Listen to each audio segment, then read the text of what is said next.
The initial college football playoff rankings, of course, released on Tuesday. Ohio State is number one with the best resume in the country, not necessarily the best team. Of course, coming off a hard fought win on the road against Wisconsin by a couple touchdowns, go to Rutgers against the surprising 6-2 Rutgers team. We got Steve Merrill here from wagertalk.com. You can catch him right there, or Wager Talk TV right here on YouTube. So it's an easy find for you to get Steve's complete work on not just college football, but the NFL, the NBA, and the World Series. Ohio State, Rutgers, Steve. Of course, Ohio State's going to be a substantial favorite in this one, but it's not the 35 or 40 points that we typically see against Rutgers. Yeah, first of all, I love that you mentioned, the college football rankings are out. So we now have 3 polls because you and I did that video last week talking about AP top 25 and how we can use it sometimes handicapping. I mean, just looking right now in the AP top 25, Ohio State is third still with 3 votes. Michigan's got 9. Georgia's got 48 first place votes. Coaches poll, same situation, third behind Michigan. They each have 3. Georgia has 58. So it is interesting to me that, Ohio State leapfrogged both those teams in the playoff rankings, but that's what matters, obviously, and that's all that does matter.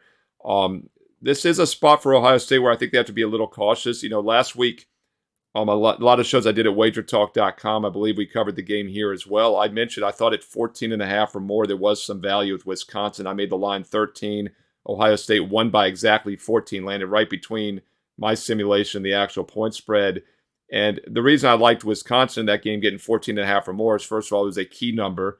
And, if Ohio State came a little bit hungover from the Penn State game, I thought Wisconsin could hang with them with a strong D, good running attack, and keep it close. Ohio State, by the way, has now gone under 5 straight games, and they've gone under 7 of their 8 games this season. In fact, the only game that went over was back on week 3 against Western Kentucky. They won 63-10. The total was 65.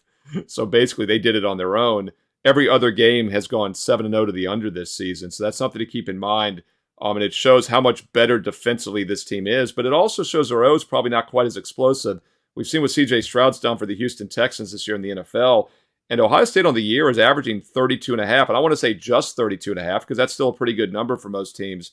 But for Ohio State or these top 5 ranked teams, most of them are in the 40s. So they're more of a defensive team this year, but their defense has been lights out, just 10 points a game, 3.9 yards per play. And Rutgers is a below-average offensive team.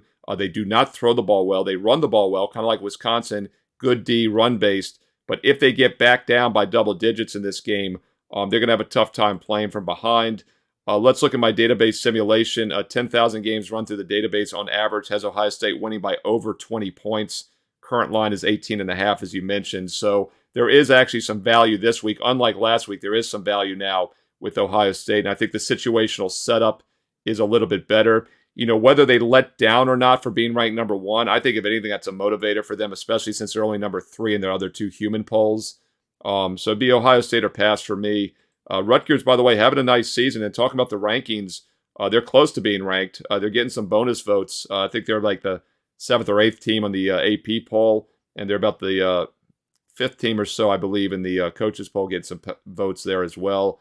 Actually, I'm checking right now. They're not getting any votes, actually, in the coaches poll, which is kind of strange. But I don't see the upset happening here. I think it's Ohio State or pass. Yeah, strong defensive team for Rutgers. They've done a nice job. For them to be bowl eligible before November hit is something that they've not achieved in the Big Ten for sure. But like you say, a limited passing game. They completed just 5 of 12 for 39 yards in a win against Indiana last week. Steve's complete work you can find on Wager Talk and Wager Talk TV right here on YouTube. You get his exclusive under the radar selection right here at the Voice of College Football. Go to the main channel, subscribe there, just become a member on the main channel. You get all sorts of benefits, but it's Steve's exclusive under the radar selection as well, or on Patreon /MarkRogersTV. All right, Steve, thank you so much. Thanks, Mark.